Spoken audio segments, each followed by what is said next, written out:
Surprise Comics.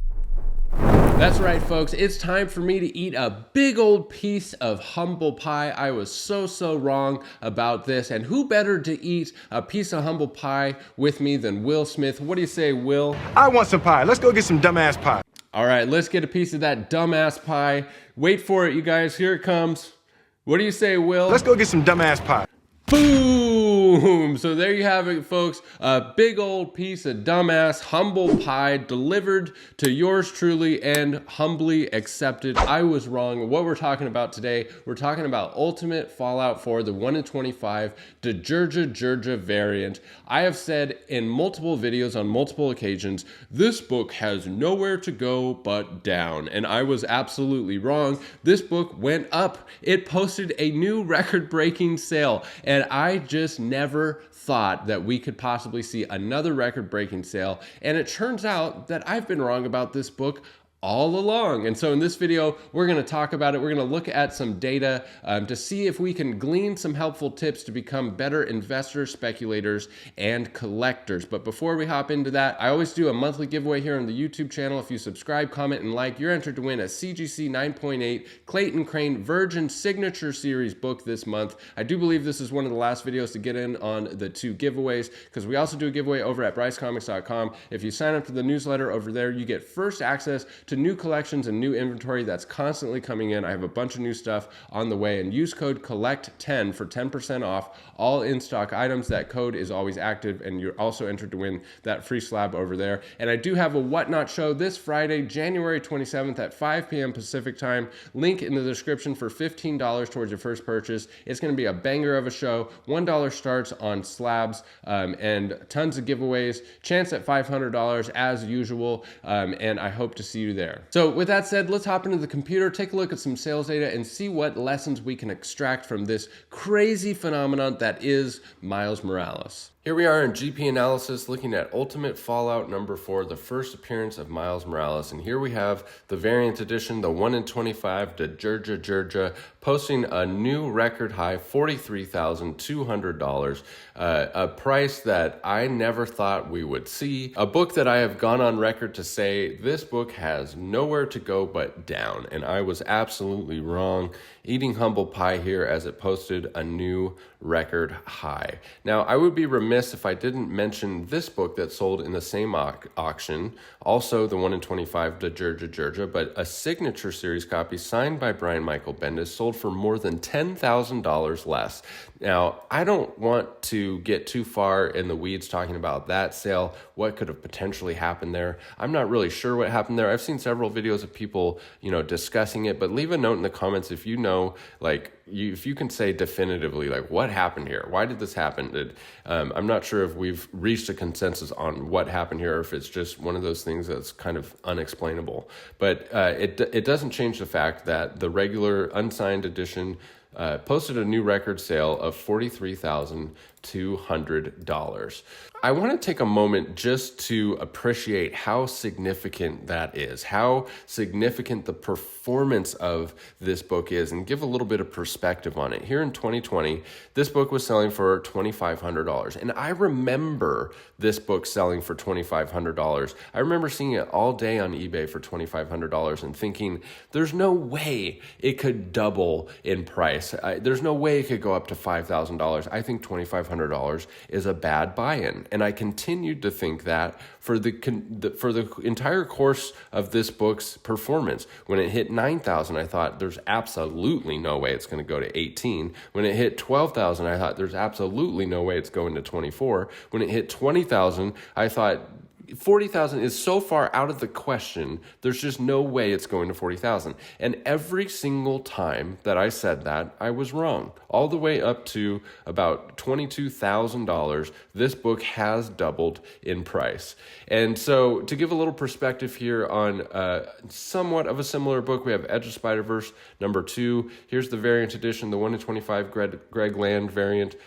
Most recent sale, $5,000. And if you look at this graph, it's ups and downs rebounds, with the most recent sales being considerably down off of those highs. This is more in tune with the rest of the comic book market. And if you look at the arrows here, it's mostly red, whereas with the Ultimate Fallout 4, it's green across the board. And this kind of goes to show how significant and impressive this performance is. So if we look at the high sale of this book in 2020, it was $6,500. This is and the high sale of this year is $6,600. So it's about in line from 2020 prices, whereas the Ultimate Fallout 4, the high price in 2020 was $9,000 and the high price this year is $43,000. More than a 4x increase on this book. So it's just in a different league. And that is one of the things that I want to say about this book is I think it's become something that it's not. It's become this completely different phenomenon. It's no longer about it being the first appearance of Miles Morales, and it may have been this way for quite some time now.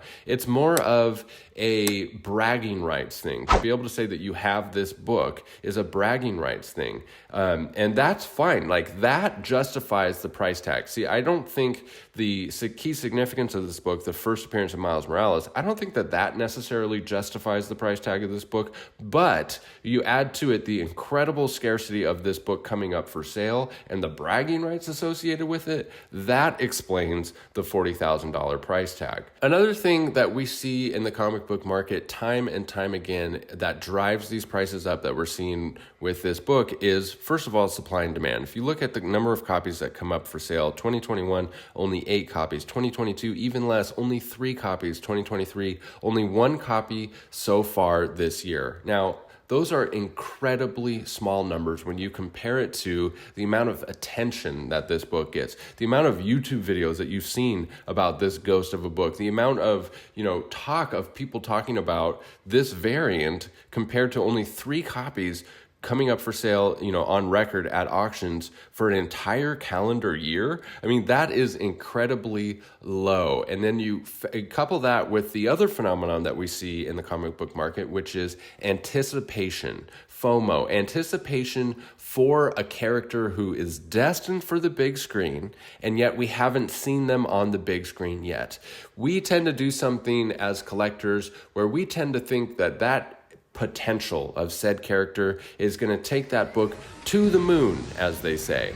And we do it time and time again where the anticipation outperforms the actual payoff. An example of that happening just recently is Invincible Iron Man #9, the first appearance of Riri Williams. And here we have the graph for the Turcotte variant. And as you can see, just a steady decline down and an increased decline down since we saw her debut on the actual screen. It's just a trend that plays out over and over again. Even if the character is received well, the prices typically go down after they are revealed because now we've seen it. We know, how their character is going to play out. We know the potential future of that. We see how they fit into the MCU, and we go, oh, okay, it's not that big of a deal. And we move on to other books that have yet to be revealed. It's a weird phenomenon, but it does play out time and time again. So that's another thing that's happening here with the Ultimate Fallout 4. Now, there's several different ways that the prices for this book could play out, where we see it to start to settle. It very well could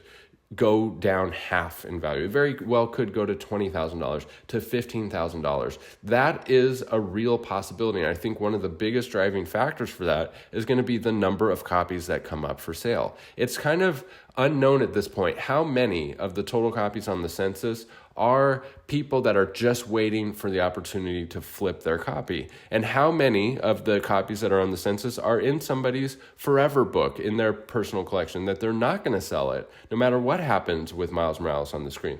That's kind of unknown. If this number jumps back up to 23 copies available for sale in any future year after we see, an announcement for a live action or actually come to screen, that's when the rubber meets the road and we really see where a baseline for this book will be. But if he comes to the screen and if these numbers continue to be low, if people are still unwilling to sell, then we could potentially see this book go even higher. And I've seen, some comments on the video saying, Miles Morales could be the face of the MCU in 10 years from now. He could be, this incredibly important character in the MCU. And if that were to happen, 10 years from now, 20 years from now, then, who knows where the price of this book is going to go. If I were to say, is this book ever going to hit $86,000, doubling the most recent high sale? I still want to say absolutely not. There's no way it's going to double in price. But I have said that all along, and I have been dead wrong all along. So what's to say I'm not dead wrong again?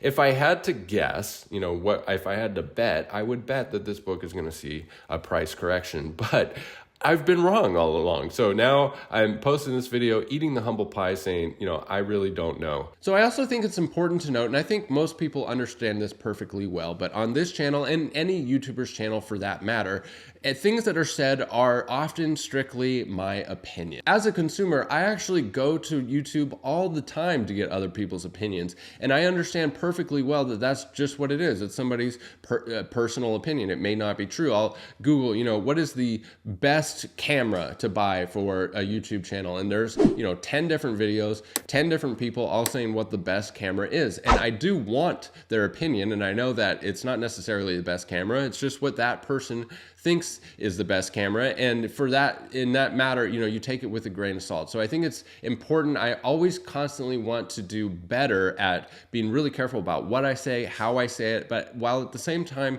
having an opinion, because I know that a lot of people, value the option to be able to go to YouTube and get someone's opinion on something and then make their own decision. But make sure that you always do your own research, take everything with a grain of salt. So there you have it, folks. Just me eating a big old piece, a humble pie. I definitely want to hear from you down in the comments. Where do you think this book lands? Do you think this book corrects? Do you think this book has major potential? Do you think it will double again? Is Miles Morales going to be the new face of the MCU? I definitely want to hear your thoughts down below. Don't forget, we always have that monthly giveaway. If you subscribe, comment, and like, that banger of a Whatnot show coming up this Friday, January 27th at 5 p.m. Pacific time. $1 starts on tons of slabs, giveaways, chance at $500. Don't forget to sign up for that newsletter at brycecomics.com. You're entered to win another free slab, and you get first access to new collections. Use code COLLECT10 for 10% off all in-stock items at brycecomics.com. And you can follow me on Instagram as well for trades for grails and other fresh content over there. Thank you as always for sticking with me to the end of the video. We'll catch you in the next one. Bye. Bryce Comics.